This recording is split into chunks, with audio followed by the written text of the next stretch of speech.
Yeah, okay. Masyado likot. Good morning po sa ating viewers dyan sa Alaska, sa Canada. O, taray, gumagana.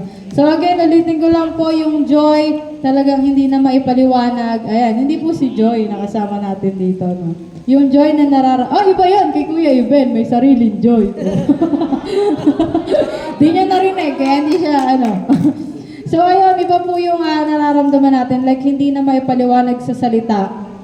Pero nasasabi po natin na masaya tayo, nagagalak, tsaka may kapayapaan sa puso natin. Kasi yung katapatan ng Diyos sa buhay natin, nanatili. Biruin niyo po, na-survive natin yung taon ng 2024. Na-survive natin yun na talaga namang napakaraming nangyari. Nagkaroon ng bagyuhan, personal man yung problema. Si Brother Norms, talaga nakita ko po yung picture na in-upload ni Mami ko. Talaga, gano'n po katangkad si Brother Norms. Hanggang ganito ni Brother Norms, di ba?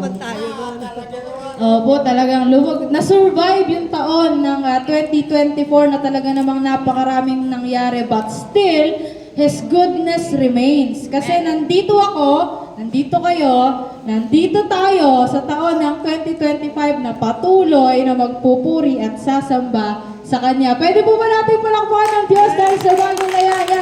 Yung malakas na palakpak na tunay na pinagpala, tunay na nagpupuri sa ating Diyos. Ayan, maraming salamat po. Yung palakpak na yan ay nararapat lamang para sa Kanya.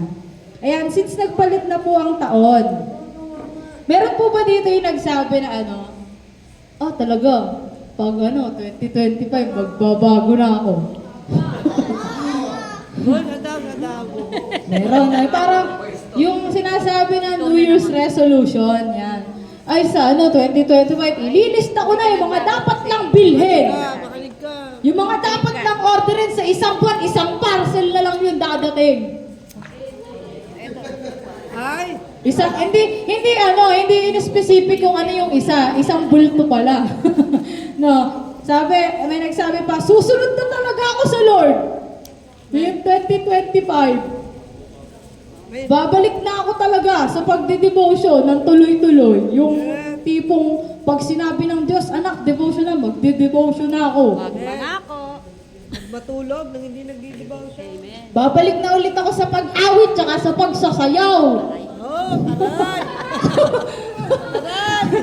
Para nung last year po kasi hindi pa kasi Nagagalitan mo ba kami? Parang may babalik na ako dyan. Magsisimula na ulit ako umattend sa prayer meeting tsaka sa iba't ibang gawain na meron ng church. Yung totoo. Yan po yung mga New Year's resolution na sinasabi. Meron po ba? Kamusta naman po? Walay. Biglang wala. Kamusta naman po? Nakapagsimula po ba? Ano na po ba ngayon?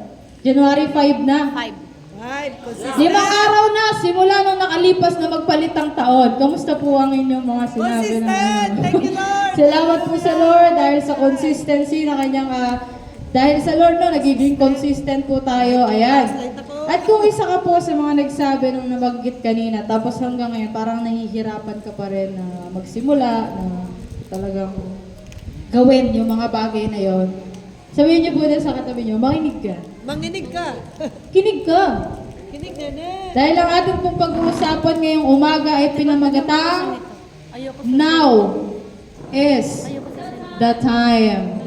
Ulit po, ang ating pong title ngayong umagang ito, Now is the time. Ngayon na ang panahon, mga kapatid. Amen! Now is the time, hindi bukas, hindi next week, hindi next month, at lalong hindi sa susunod pa ulit na taon. No? Title, Now na. Now is the time. Ayan, sa salitang now na. Gano'n.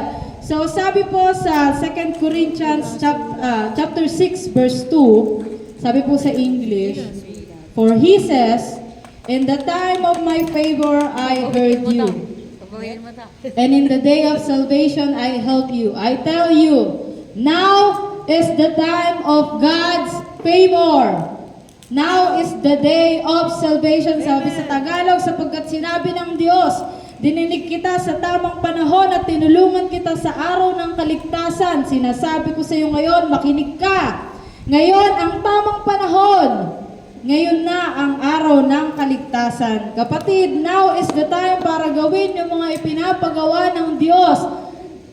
Nakalipas na ang 2024. Now is the time para simulan yung mga bagay na dinil natin sa Lord last year. Yung mga inihingi natin ng palugit sa Lord, ngayon na dapat simulan. Hindi na pwedeng ipagpabukas pang muli. Simulan na po natin ngayon ang paghakbang. Simulan na nating hakbangan yung mga pinahahakbangan. Amen. Kung susunod tayo sa Panginoon, kung susunod tayo sa Panginoon, I tell you, this is the right time, kapatid. Faith is now. Again, faith is now. I know some of us magsasabi po na, which is sinabi ko rin po talaga ako, personally, sinabi ko rin talaga siya. Hindi pa kasi ako handa. Hindi pa ito yung time ko. Lagi ko po yung sinasabi, lalo na, syempre, nagpo-promote po ang Lord sa pagkakatawag niya sa bawat isa. Hindi tayo nananatili. Mga nakaupo lang po kayo doon. Mamukhat-mukhat nyo, kayo na rin po yung mga nakatayo dito. Ayan, nagpo-promote ang Lord. And every time po na pinapaalalahanan ako ng Lord sa ganong klase pagkakatawag, lagi ko sinasabi, Lord, hindi pa kasi ako handa. Hindi po to yung time ko. Meron pa namang iba. Lagi akong may ganon. So alam niyo po, one thing na natutunan ko about sa bagay na to. Hindi tayo yung makakapagsabi kung handa na ba tayo o panahon na natin. Ang tangi lang pong makakapagsabi ng bagay na yan ay ang Diyos. Bakit? Siya yung pumili sa'yo. Siya yung pumili sa atin. Siya yung nagtalaga sa atin. Siya yung nakakaalam ng pagkatao natin. Siya yung nakakakilala sa atin. Kaya kung sino man ang may karapatang magsabi, anak, handa ka na, sumuong ka na sa gera, ang Diyos yon. No, hindi ikaw, hindi tayo. Ang Diyos lang. And malalaman po natin na sinasabi na ng Diyos na handa na tayo, panahon mo na anak, kapag dependent tayo sa Kanya. Kapag sensitive tayo sa Holy Spirit, sa sinasabi ng banal na Spirito sa atin. Like yung tipong talagang siya yung pinaprioritize mo over everything. Na kapag sinabi ng Diyos na ito yung gawin, ito yung gagawin ko kasi sabi to ng Diyos. Di ba kapag sinabi niya, sinabi niya. Kapag sinabi niya mangyayari yung bagay na yon, mangyayari yung bagay na yon. Kaya kapag sinabi niya, anak, panahon na, panahon na. Ang Lord laging may isang salita. Hindi yan nagdadalawang isip. Ayan, hindi yan nagdadalawang isip. Nagiging Spider-Man pala tayo dito. Pati yung gitara, pakimove sa isang tabi. Ang galing ng Lord, no? Binibigyan tayo ng mga sense na ano. At pakitumba din. Natutumba yan. Yung guitar, pakitumba. Yung gitara, tsaka yung shining, shimmering, splendid. Oh, ihiga mo lang. Hindi, itataob na. Tataob yan eh. Basag eh. Ayan, again, malalaman natin kung handa na ba tayo kapag totally dependent tayo sa Lord. Like talagang yung say niya, yung pinaprioritize natin over everything. Like, very sensitive tayo sa conviction ng Holy Spirit. Yan, dyan natin yan malalaman. Yan yun. So, if we keep saying, so patuloy nating sinasabi, na hindi pa tayo handa o hindi pa ito ang time natin, tanungin ko lang po kayo, may tanong po ako sa inyo. Ilang taon pa ng pagiging Kristiyano bago mo sabihing handa ka na? Oo nga, ilang taon ka naman Kristiyano? Ako po, talagang na ano ko yan, sabi ko mag-iisang dekada na pala akong Kristiyano, tapos tanggi pa ako ng tanggi. Ano ka? Gawa ganun, di ba? No, may isa pa pong tanong, ilang beses pang magpapalit yung taon para masabi mong panahon mo na? Yun, asan na yung mga anak ko? Ayun, mga nasa nito. Baka po sa kakaintay natin ng right time, ng tamang panahon, mapag-iwanan na tayo. Si Lord na yung dumating. O kaya naman po, hindi ka na pag-iwanan. Nakarating ka sa langit. Ang problema, hindi ka kilala ng Diyos. Mas mahirap po yun. Amen. Mas mahirap na hindi ka kilala ng Diyos na talaga nandito ka sa lupa na sabi mo, Lord, ito yung ginagawa ko. Pagdating mo doon, hindi ka kilala ng Diyos. Like, for example, Lord, hello po, ako si Daniela, yung nagli-lead sa sa Church of Hope, dun sa yung lagi nagli-lead, yung lagi linggo-linggo. Tapos sasabihin sa akin ng Lord, sino ka? Hindi kita kilala. Gaano kasakit sa pakiramdam yun? Like, buhay ko naman, Lord, nag-ano ako sa'yo. Naniwala ako sa'yo, nag-ano ako sa'yo. Tapos sasabihin mo, hindi mo ako kilala. Mas masakit po sa pakiramdam yun. Like, mas mahirap po yun kasi wala na po talaga tayong magagawa kapag ganun yung nangyari. Wala na eh, nandun na eh.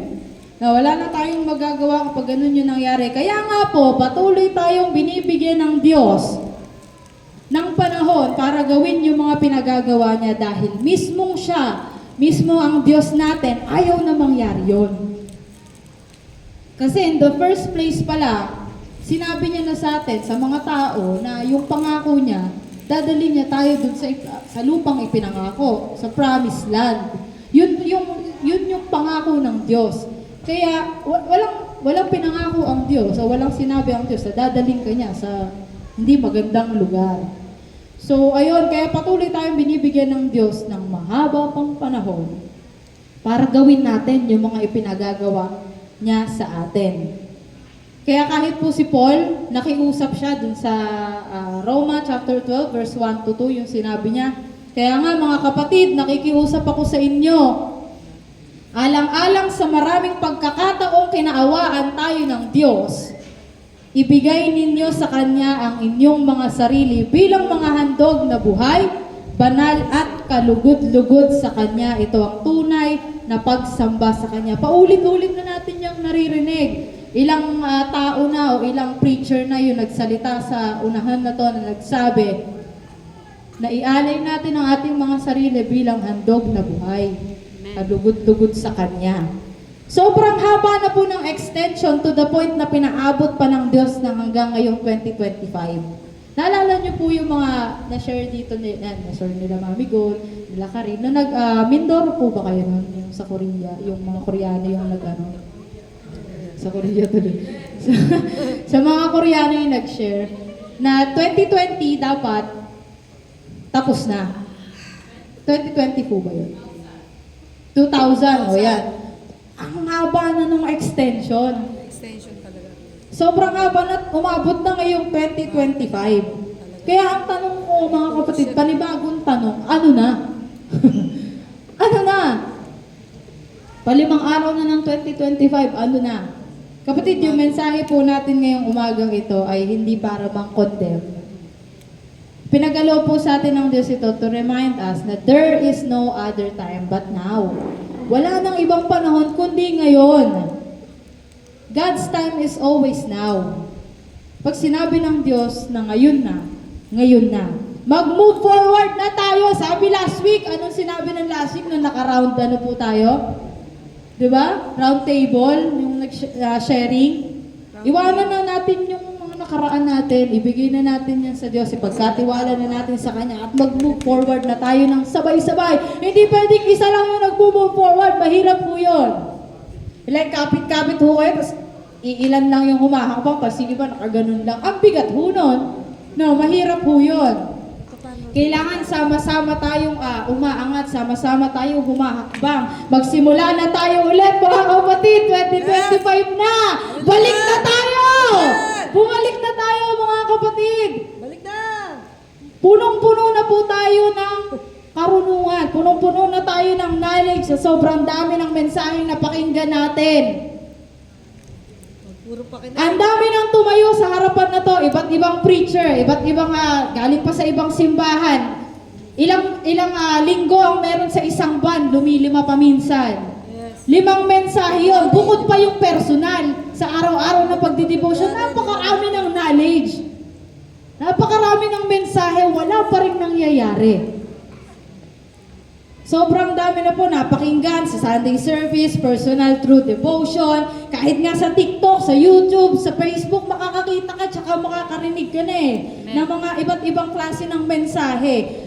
Pero wala pa rin nangyayari. Bakit? May isang kulang. Ikaw. Yung yes mo sa Lord. Yung willingness natin sa Lord. Yung obedience natin sa Lord, yun ang wala kung bakit walang nangyayari. Kasi, aanhin natin yung pumapasok sa tenga natin kung lumalabas lang din sa kabila. Di ba, galit na galit po ang mga nanay sa mga ganyan. Pag nagsasabi sila, lumalabas lang din naman sa tenga mo, ganito ganyan. Oo. Di ba nakakairita po yun na ganun parang wala ka naman na pakikinggan kahit nga sa magkakaibigan, pag may marupok na kaibigan, paulit-ulit na lang tayo dyan. Sinabi ko na sa yung ganito, yung ganan-ganan, pero balik ka pa rin ng balik. Di ba? Nakakairita kapag paulit-ulit. Hindi naman niya ginagawa, yung mga lalapit sa'yo, ay, pwede bang payuhan mo ko sa bagay na to? Kailangan ko ng payo mo eh. Pag sinabi mo, kabaligtaran naman yung ginagawa. Amen. No. No, sinabi ng Lord, anak, mag-devotion ka na. Ay, the Lord, naantok ako mamaya. Kabaligtaran yung ginagawa. Ibang kapayapaan yung ginagawa. At pagtulog, yung ginagawa. Bukas na. Gusto ng kapayapaan, ayaw namang magbasa ng salita ng Diyos. Kaya pa naman tulog. Tulog sa kapayapaan. May tanong po ulit ako sa inyo. Ang dami kong katanungan ngayong taon na to, ngayong oras na to, ngayong umaga ito. At ito pong tanong na to, mapapaisip ka talaga sa naging sagot mo, hindi sa magiging sagot mo. Sa naging sagot mo. Kasi nasasagot na po natin to dati pa. Sino po dito ang mga nagmamahal sa Diyos? Diba, siyempre, tatas tayo ng kamay. Taas ang kamay, be proud kapag sinabi, sino mga nagmamahal sa Diyos? Ayan, dalawang kamay, apakaraming nagtaas ng ano. Pangalawang tanong, tanda ko po yung mga nagtaas ng kamay, ha? Pangalawang tanong, sino naman po dito ang mga sumusunod sa pinagagawa ng Diyos? O, taas. Patay tayo dyan! Kalate. Kapatid, Hindi pala. sa dalawang tanong na yon, hindi pwedeng magkaiba yung sagot natin. Kapag sinabi natin na oo, nagmamahal tayo sa Diyos, dapat sumusunod din tayo sa Kanya. Bigyan ko po kayo ng exact para maintindihan nyo. Hindi po ako nagsabi nito. Ang Diyos mismo ang nagsabi. Si Jesus mismo ang nagsabi. Sabi sa Book of John, chapter 14, verse 15. Pakinggan niyo po to. Sinabi ng Diyos, kung mahal niyo ako, susundin niyo ang aking mga utos. Ang Diyos po mismo ang nagsabi niyan. Again, sino po ulit yung mga nagmamahal sa Diyos? Wala na! Wala na nagmamahal sa Diyos. Kailangan mong gawin. Sino ang mga sumusunod sa Diyos? Ayaw na magtaas. Hindi natin tunay na mahal ang Diyos kung hindi tayo sumusunod sa Kanya. Kapatid, hindi ako yung nagsabi. Hindi ako yung nagtanong. Hindi ako yung ano.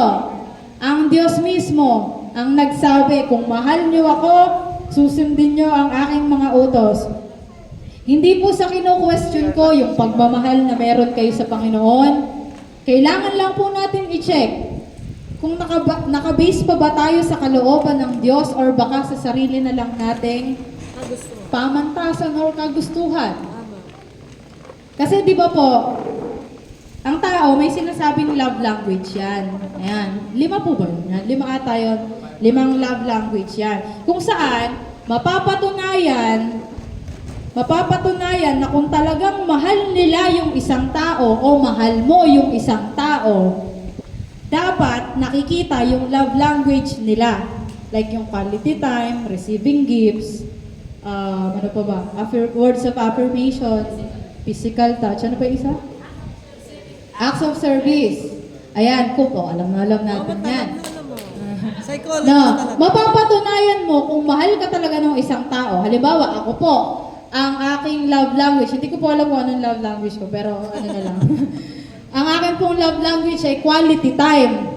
Tapos, binibigyan ako ng, naglalaan ng oras yung someone sa akin, mapapatunayan kung mahal niya ako. Kasi nakikita ko sa kanya yung love language na gusto kong matanggap. Opo, yung gusto ko. Tapos, halimbawa naman, yung someone na yon, ang kanyang love language ay words of affirmation. Tapos, lagi ko siyang kina-compliment, lagi ko siyang binibigyan ng magagandang salita. Mararamdaman niya na mahal ko siya kasi natatanggap niya yung love language na meron siya, na gusto niyang matanggap. Eh, ang Lord po, di ba, meron ding love language na wala dun sa 5. Alam niyo po kung ano yun? Obedience. Kung mahal natin ang Diyos, dapat may pagsunod. At kung may pagsunod, ibig sabihin, mahal natin ang Diyos. Again, hindi ko po kino-question yung pagmamahal na meron kayo sa Diyos. Sine-check lang po natin kung nakabase pa ba sa Kanya or sa atin na lang. Baka kasi ang binibigay natin sa Lord na love language is yung 5 meron ng mundo, hindi naman kailangan ng Diyos yun. Ang kailangan ng Diyos sa atin ay pagsunod. Kaya mga kapatid, kung talagang mahal natin ang Diyos, dapat kaakibat din nun yung pagsunod natin sa Kanya. And now is the time to obey the Lord. Wala nang ibang panahon, kundi ngayon. Gusto na po ng Diyos na marating na natin unti-unti yung ipinangako niya na gagawin sa simbahang ito, maging sa buhay ng bawat isa, pero kung wala po tayong gagawin, walang mangyayari. Amen. Amen. Kahit napakarami na po nating naging usapan ng mga planning, na mga ito, gagawin natin to, ito yung pangako ng Diyos, ito yung balak natin sa simbahan, wala akong mangyayari sa lahat ng yan kung puro lang siya salita. Wala siyang gawa. No. Walang mangyayari. Makakapagtapos ka ba ng pag-aaral kung hindi ka nag-aaral? Hindi. Dirty white boy nasan? Laging may kaakibat na paggawa, may pagsunod. Pangit. Kilala niyo po si Joshua at si Caleb. Yes. Sa yung sila yung tsaka yung 10 pinadala ni Moises. So ayun, 12 sila. 12 yung total, kasama na si Joshua tsaka si Caleb. Ayan, si Joshua tsaka si Caleb, tsaka yung 10 pa na ipinadala ni Moises sa Kanaan para magmasid or mag-spy dun sa land. Kilala niyo po, tandaan niyo po yung kwento. Sa senaryo po dito, makikita natin yung resulta ng pagtingin sa problema saka sa pagtingin sa kakayanan ng Diyos. Again, sa senaryo pong ito, makikita natin yung resulta ng pagtingin sa problema or pag-focus sa problema at saka sa pag-focus sa kayang gawin ng Diyos. Nung nakabalik po sila after 40 days ng pagmamatsyag dun sa lupain, agad nilang ipinamalita yung nakita nila. Ang sabi ng 10 kay Moises, ito yung 10, bukod pa po si Joshua at si Caleb. Sabi nila sa Numbers, mababasa niyo po ito sa Numbers chapter 13 to 14. Pero yung babasahin po natin ngayon is 27. Sinabi nila kay Moises, pumunta kami sa lugar na pinapuntahan mo sa amin. Maganda at masaganang lugar, maganda at masaganang lupain niyon. Sa katunayan, eto ang mga prutas. May mga dala pa silang prutas galing dun sa lugar na yon. Pero, makapangyarihan ang mga taong nakatira roon. At malaki sila. Hindi natin kaya. Malalaki ang kanilang mga lungsod at napapalibutan ng mga pader. Nakita pa namin ang mga angkan ni Anak, nakatira ang mga Amalekita sa Negev, ang mga Heteo, Jebuseo at mga Amoreo sa kabundukan, at ang mga Kananeo naman ay nakatira malapit sa dagat at sa tabi ng ilog ng Jordan. Nung sinabi po nung 10 na yun na malalaki, kasing lakihan po ni Goliath po, no? Yan, mga kasing taasan ni Goliath, ganun yung mga nakatira doon. Yung mga nandun. Sabi pa po nila, hindi natin makakaya ang pagsalakay sa kanila dahil mas malakas sila sa atin. Dito po sa part na to, sinasabi nila na maganda yung lugar. Like nandun lahat ng pangangailangan nila, nandun yung ipinangako ng Diyos. Nandun lahat. Ang kaso lang, may malaking problema. May struggles. May hindrance. Kaya sabi nila, hindi tayo pwedeng tumuloy. Huwag na tayong tumuloy. Kasi hindi natin sila kakayanin. And minsan po, nangyayari yun sa atin. Nangyayari din po sa atin na sa sobrang focus natin sa problema at hirap na pinagdadaanan, nakakalimutan na natin na ipinangako sa atin ng Diyos yon. Na siya mismo ang nagsabi na para sa atin yon. Nalilimutan natin na kung kayang gawin ng Diyos sa buhay natin ngayon, kaya din gawin ng Diyos sa buhay natin ngayon. Kung napagtagumpayan natin sa pamamagitan ng Diyos yung taon ng 2024, mapapagtagumpayan din natin yung taon ng 2025 sa pamamagitan pa rin ng Diyos. Hindi pwedeng mawala ang Diyos. Kung gusto nating magtagumpay, dapat kasama natin lagi ang Diyos. Nakita niyo po yung resulta kapag sa problema nakatingin. Takot. Natakot sila eh. Pag atras talaga sila. kawalan ng tiwala sa Diyos. At higit sa lahat, pagiging katisuran sa iba. Bakit? Kasi pinamalita nila sa iba na hindi maganda dun sa lugar. Kumbaga, kabaliktaran po ng tunay na itsura ng lugar, yung sinabi nila sa mga tao para makahanap sila ng kakampi na magsasabi kay Moises, Moises, wag na tayo tumuloy, hindi natin sila kakayanin, mas malalaki sila, mas malalakas sila, hindi natin sila kaya. Sabi pa nila, mabuti pang bumalik na lang tayo sa Ehipto kung dyan na lang din naman tayo tapos papatayin din tayo. Di ba may mga ganun pa po sila ng mga time niya? And minsan ganun po tayo, na kapag feeling natin mahihirapan tayo dun pag feeling natin mahihirapan tayo dun, mas pinipili natin na bumalik or manatili na lang dun sa kung saan komportable tayo. Like, Lord, dito na lang ako, mas okay kasi dito, mas gamay ko, kumbaga 40 ko to Lord dito na lang ako, ito lang kasi yung kaya ko Mas pinipili natin dun sa komportable. Ayaw nating lumabas sa comfort zone. Ang pangako ng Diyos, ang kagustuhan ng Diyos, o makikita natin ang kalooban ng Diyos kapag lumabas tayo dun sa comfort zone na meron tayo. Sa kabilang banda naman po, habang nagkakagulo ang mga tao dahil sa narinig nila, si Caleb, nag-step up, tapos ang sabi niya sa verse 30, pinakalma ni Caleb ang mga tao sa harapan ni Moises. At sinabi niya, lalakad tayo at sasakupin natin ang lupain dahil nasisiguro kong maaagaw natin ito. Ang tapang talagang buong buo yung kalooban niya na hindi, tutuloy tayo, kaya natin silang talunin, kahit malalaki sila, kaya natin silang talunin. Bakit ganun po yung sinabi ni Caleb? Kahit silang dalawa, din mismo ni Joshua, nakita kung gaano kalalaki yung mga taong nandun. Like nakita din nila yung mga inireklamo ng 10 pa. Bakit ganun yung sinabi nila?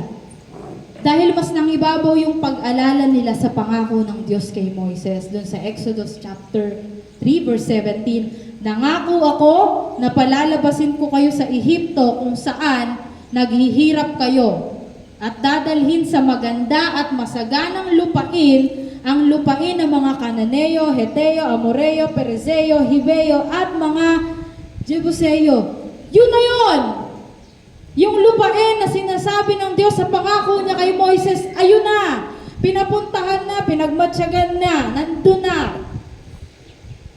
Si Joshua at si Caleb, yun na yun, ang lupain ay pinangako sa kanila ng Diyos. Kaya si Joshua at si Caleb, yung desire ng heart nila, tumuloy. Bakit? Kasi alam nila na kahit mga higante yun nandun sa lugar na yun, mas malaki ang Diyos na nangako sa kanila. Mas malaki yung Diyos na nagsabing, mapapasa inyo yan.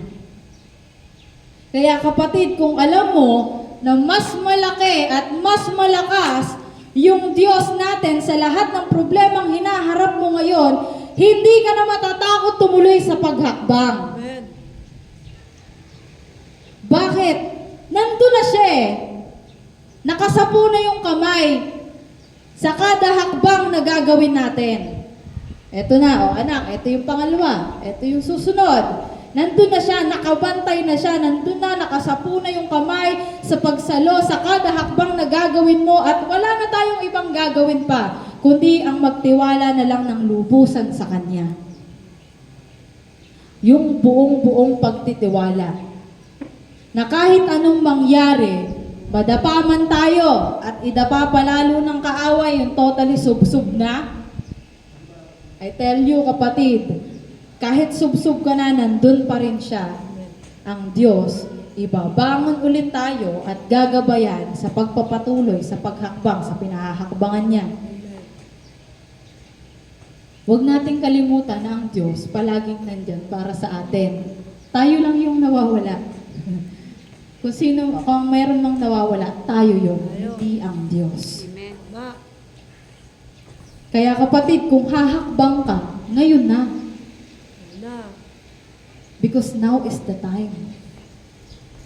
Alam niyo po kung bakit laging sinasabi na kung susunod tayo sa Diyos, dapat ngayon na.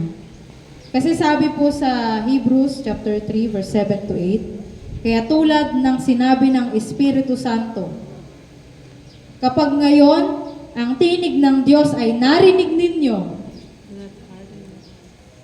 huwag patigasin ang inyong mga puso, tulad noong maghimagsik ang inyong mga ninuno doon sa ilang nang subukin nila ako. Sabi po, kapag narinig na natin ang tinig ni Holy Spirit, huwag na tayong magpatigas.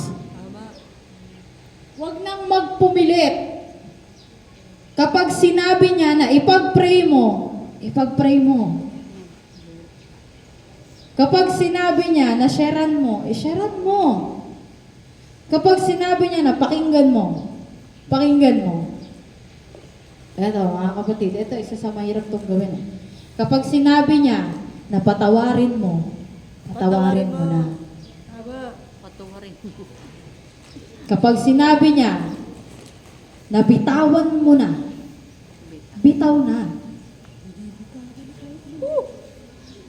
Kapag sinabi niya na itigil mo na yan, Tigil na. tigil na. Amen. Kapag sinabi niya na bumalik ka na, balik na. Kapag sinabi niya na isuko mo na yan, anak, suko na. Wala, JB. Kapag sinabi niya na simulan mo na ulit, simulan mo na. Aral na ulit. Kapag sinabi niya na anak, hakbang na, humakbang ka na. Amen. Hanggat may nagsasabi pa sa'yo na mga dapat mong gawin, gawin mo na kasi kapag wala na, baka mas lalo kang mahirapan dahil huli na ang lahat.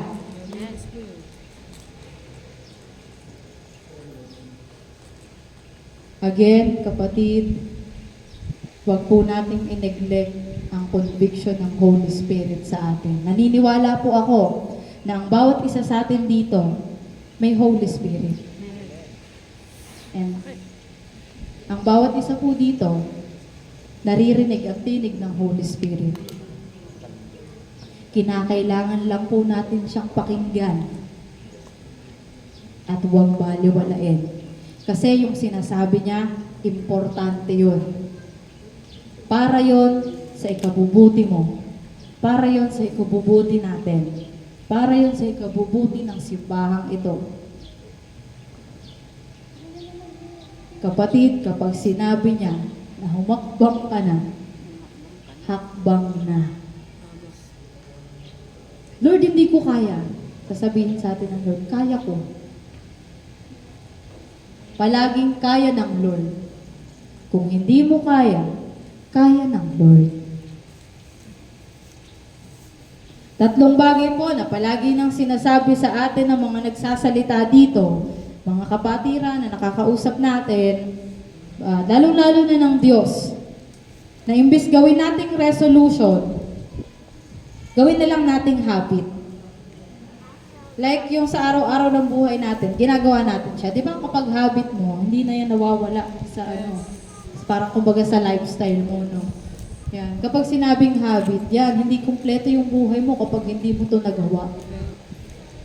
Yun yung habit. Kasi kapag resolution, pwedeng gumaganon pa yan. Hindi ko ba din Ayan. Una po, lagi na itong naririnig. Ewan ko kung sawang-sawa na ba yung mga tenga natin sa bagay na yan. Acknowledge the Holy Spirit. Why? Because He will guide us and lead us into all truth. Sabi sa John 16, verse 13, ngunit pagdating ng Espiritu ng katotohanan, papatnubayan niya kayo sa buong katotohanan sapagkat ang sasabihin niya ay hindi mula sa kanyang sarili, kundi ang kanyang narinig at ipahahayag niya sa inyo ang mga mangyayari sa hinaharap. Kapatid, kapag pinakikinggan natin si Holy Spirit, malalaman natin ang kalooban ng Diyos para sa atin. Acknowledge the Holy Spirit. Kapag may sinabi siya sa iyo na ipinagagawa niya, gawin mo na. Huwag nang ipagpabukas pa o sa susunod pang linggo, sa susunod pang buwan, sa susunod pang taon ulit. Baka kaya pa kasi, Lord eh. Baka may pag-asa pa. Baka kahit papano madala pa to sa konting konting sumuyo, konting Baka kaya pa eh. Kapatid, kapag sinabi na ni Holy Spirit na tama na, tama na. Kasi kaya siya ganon. Hindi dahil pinipilit niya tayo. Gusto na niya kasing tapusin yung hirap na meron ka. Na palagi mo nang sinasabi sa Kanya, Lord, hirap na ako sa ganito kong sitwasyon. Ang sabi ni Holy Spirit, tama na, tapos na. Tinapos ko na wag mo nang balikan. Ulit-ulit. Wag nang paulit-ulit. Ang paulit-ulit, pinapalo sa puwet. No, tama na. No. Kumbaga, kung gusto mo nang, ganun kasi mag-comfort ang ang Lord, ang Holy Spirit. Like talagang, may bibitawan ka para tunay natin maranasan ang kapayapaan. Again, acknowledge the Holy Spirit. Pangalawa, leave everything behind and put your trust in God alone. Iwanan mo lahat. At ibigay natin ang ating pagtitiwala sa Diyos lamang. Sabi po sa mga awit, chapter 37, verse 5, ang inyong sarili sa Kanya italaga, tutulungang ganap kapag ikay nagtiwala. Diba?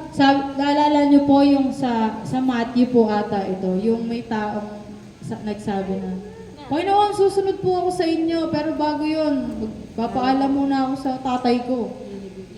Ililibing ko muna yung tatay ko. Ano sabi ang response ng Diyos sa kanya? Hayaan mo na ang patay ang maglibing sa kanyang sarili at sumunod ka sa akin. Meron pa po sa Luke, yung kakalimutan natin ang ating sarili at ipapasan ang krus. Yan. Papasan natin yung mga sino man ang gustong sumunod sa akin, diba? Kailangan mong itanggi ang iyong sarili at ipasan ang krus. Kailangan natin kalimutan yan. Hindi pwedeng, Lord, susunod ako sa'yo. Tapos nandun pa rin ikaw yung masusunod. Kailangan na nating bitawan yan.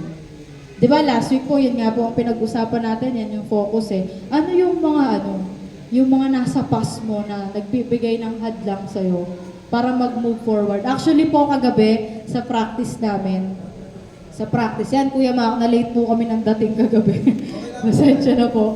Ayan, sa practice, ang naging sharing po namin, ang naging katanungan, ano yung mga bagay na gusto mong iwanan na? Sa taong 2024 iwanan na. At ano yung mga bagay na gusto mong i-look forward? And yung iba po nag-share sa amin, yung mga katamaran, yung mga kayabangan, yung mga pagtanggi, mga negative mindset, yan yung mga gusto na nating bitawan. At nilulook forward natin yung ipagkakaloob ng Diyos na new set of mind, new set of heart, at fresh faith. No.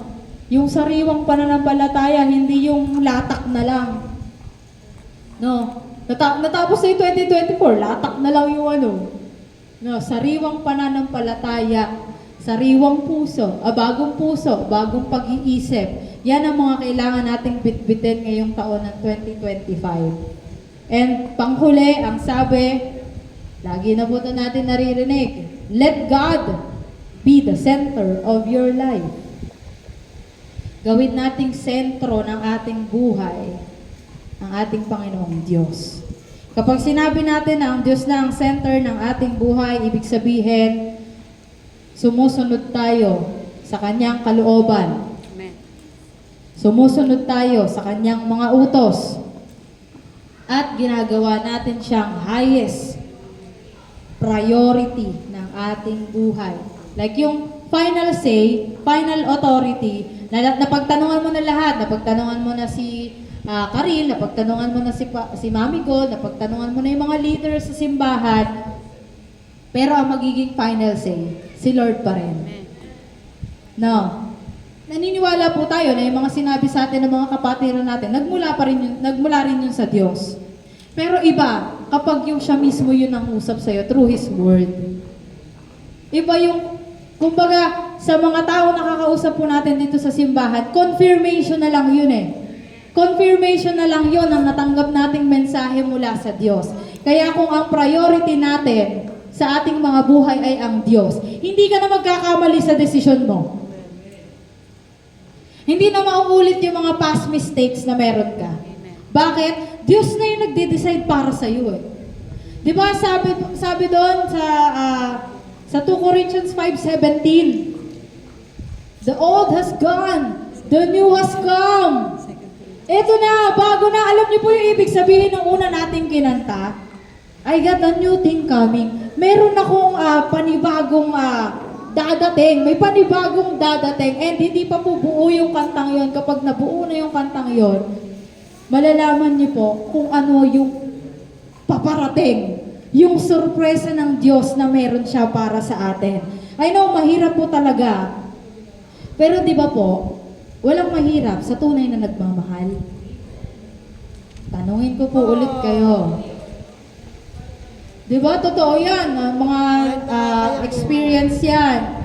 Yung totally kahit against na sa lahat yan. Against na yan sa lahat. Walang makatitinag sa pagmamahal ko sa'yo. Ikaw pa rin hanggang dulo. Gawa ganyan, di ba? Di ba kahit talagang wala talagang mahirap sa taong tunay na nagmamahal. Amen. And sana naway maging ganun din po tayo sa Diyos na walang maging mahirap sa atin. Kasi tunay nating minamahal ang Diyos. And I believe all of us here, English yun. Naniniwala po ako na lahat tayo nandirito ay mga tunay na nagmamahal sa Diyos. Amen po ba doon? Susunod na sa Diyos ngayong 2025! Again, yung yes na yan, hindi lang basta ka nag-a-agree ha. Yung yes na yan, hindi lang basta nakikisabay, uy, susunod daw! Hindi lang yan basta makiki-agree ka. Makikisama ka sa paghakbang. Hindi yung support system mo ako, sige, sumunod ka dyan. Support system mo ako, sige, pag naging okay ka, susunod din ako. Hindi. Sabay-sabay tayong maging okay, sabay-sabay tayong sumunod sa Diyos. Saka hindi naman po sinabi ng Lord na dapat in one click okay na lahat. Oy, dapat pag ginawa mo to, lahat ayos na ha. Hindi naman po sinabi ng Diyos na gano'n. Ang importante po, may nasisimulan tayo at pinagpapatuloy yung sinimulan natin. Para hindi maging stagnant. Ano po yung stagnant? Nakastuck. Yes. No, nakastuck. Nagpalit na yung taon, yung ugali natin, ganito pa din. Yung pananampalataya natin, gabutil pa rin ng tawag doon. Mustard. Ayun, mustard. Gabutil pa rin ng mustard. Mustasa. Okay lang daw kasi okay lang pala kahit ganito. Hindi naman sinabi na hanggang doon na lang. Kailangan nag-grow. Lumalago. Hindi natutuyot. Lumalago. Dapat, kung nagbabago yung itsura natin, nag-glow up tayo, kapag nagbabago yung tawa, dapat ganun din yung faith natin sa Lord, nag-glow up din, Bago blush. Ayan. Huwag tayo maging stagnant. Yung naghihintay na lang tayo sa himala, teka lang, mahimala ang Diyos hintayin ko kung anong gagawin niya. Tapos tayo, nakastuck na lang doon. Huwag nating ipagpaliban pa ulit sa susunod na buwan o taon yung pagde-decide ng pagsunod natin sa Diyos. Amen. Again, there is no other time but now. Faith is now. Kapatid, ang isa lamang po yung binigay ng Lord na application sa bawat isa. And wala nang kahit anumang explanation. Wala nang kahit anumang putyo-putyo pa na sasabihin.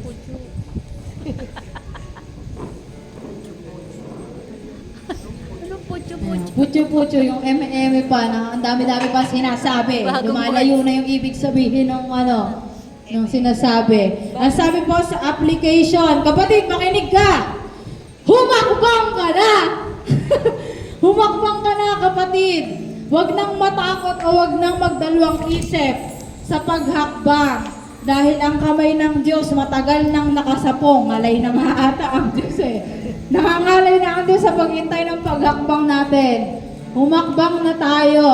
Let us build our lives sa Lord. No, i-build natin, i-put natin yung trust natin sa Kanya. And sabi doon, di ba, sa bridge ng kantang yon, and I will put my trust in you alone, and I will not be shaken. Kaya hindi ka masya-shaken kasi yung pinagkatiwalaan mo, pinakamatibay sa lahat yon, pinakamakapangyarihan sa lahat yon. Walang kahit sino man ang nakatalo doon.